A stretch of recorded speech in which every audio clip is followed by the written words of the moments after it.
রাখা হয়েছে তার যে নিকটাত্মীয় যারা আছে তাদেরকে দেখানোর জন্য রাখা হয়েছে। তারেক রহমান কিছুদিন আগে লন্ডন থেকে গত 25 তারিখে লন্ডন থেকে এসে ঢাকায় যে বাসাটি অবস্থান নিয়েছেন সেই বাসায় তার মরদেহটি এখন রাখা হয়েছে। তার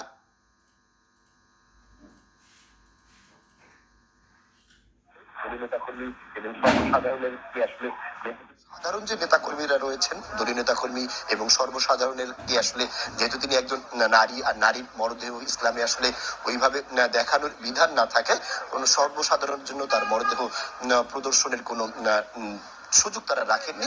কেবল তার নিকটাত্মীয় যারা আছেন তারাই তার মরদেহটি দেখতে পারবেন, আমরা এমনটাই জানতে পেরেছি।